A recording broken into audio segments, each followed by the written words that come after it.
Speaking of a numbers guy, obviously you are, so analytics are a big part of what you do. Is there anything that analytics misses?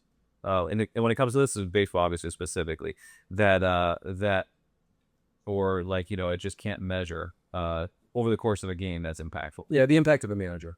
The impact of a manager. I think managers in baseball have gone from being overvalued, overrated 15, 20 years ago to exceedingly undervalued and underrated in today's game. And I'll tell you why. It is very easy now to assume that there are 30 managers across baseball that are effectively front office puppets. And that's because many of them candidly are. They're not filling out the lineup card that they necessarily would choose or would want to. That is being, if not directed from the front office, very much recommended by the front office using their run expectancy matrices to determine where everyone should go to maximize run scoring for that night. And things like that. Those kinds of pregame decisions are largely being taken out of the manager's hands. So many of these managers now, Dave Roberts, Kevin Cash, Aaron Boone, who have been in their current spots for many years, have a very symbiotic relationship with their front offices because they recognize that these guys, we have an entire army of people upstairs who can maximize our chances to win night to night when they run these numbers. And these numbers are not unassailable, but you're dealing in probabilities. And if you can increase your average run scoring output on average on your simulator from 4.6 a night to 4.8 a night, you should flip the lineup around because over 162, you might eke out another win or two because of it. But what those guys can't measure, of course, is are players hitting their 40th percentile outcomes in a season, their 60th, their 80th. And look, you play baseball, college ball with me. It is exceedingly obvious to players that being comfortable, being happy, feeling appreciated, like you're all rowing in the same direction, maximizes your potential. And the way in which that happens is by creating a work environment for people to succeed. It's no different than in any walk of life, whether you were for Apple or Amazon or the local trash company. It doesn't matter. How can I maximize what I'm doing? How can I be as good as I could possibly be? And a lot of that is environmental. A lot of that is creating an environment in the clubhouse, in the case of a manager, that players feel value, that players feel like this is the role that I best occupy, and I'm going to fill this role as adeptly as I can because I know that guy has my back.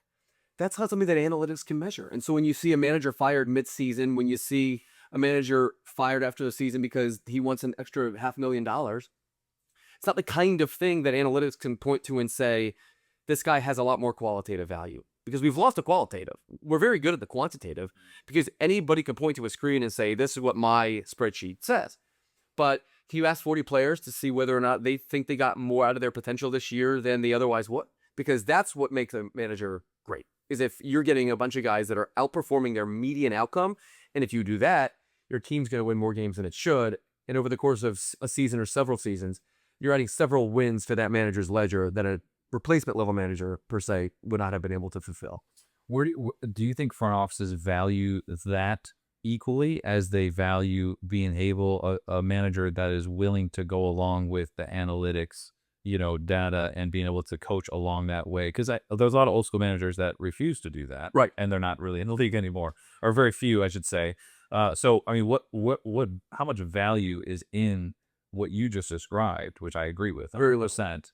Very little. There's very little value that is ascribed to that, and I don't think that is correct or fair. But you have to keep in mind, I would say something like 90+% of analyst types in front offices are guys that don't have big league experience. These are people with backgrounds like mine or backgrounds like others who are math oriented, not communication oriented necessarily. And it's hard to place value, capital V value, on something that cannot be proven or unproven. And so when you're taking player's word for, oh, I like playing for this guy, or I don't like playing for this guy, that's much less impactful than this guy disregards my lineup, projections, and thus let's choose someone who's going to be a puppet of our front office because we think that we're going to outscore the opponent more often than not if he does it my way.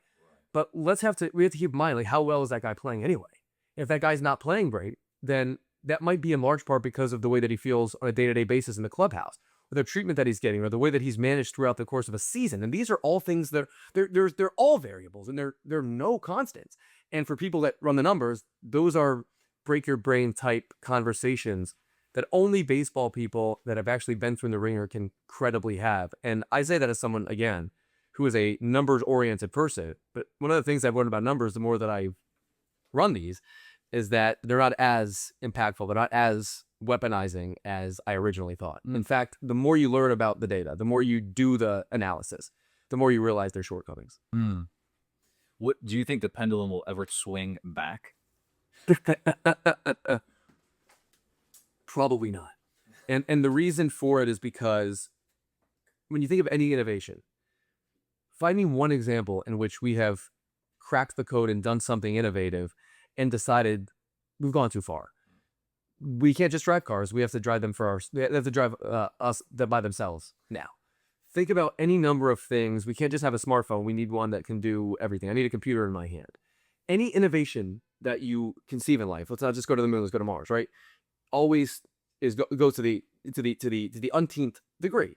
It's always the smartest people in the room that wind up winning the conversations. They're the ones that are the most persuasive. And the higher floor you're on, typically, the more say that you'll have. The manager's on the ground floor. He's on the field. He has much less power than the guys that are sitting in the 300 level suites with the iPads. Yeah. And so the way in which things are trending, every team is hiring more and more R&D guys, research and development guys, and fewer scouts. And so this is not even something for which I need to interject an opinion, because teams are telling us themselves, we are swinging the pendulum too far. Yeah. If you enjoyed that clip and you want to watch another one, click right here. And if you want to watch the full podcast, click right here. And don't forget to like and subscribe if you find this content valuable.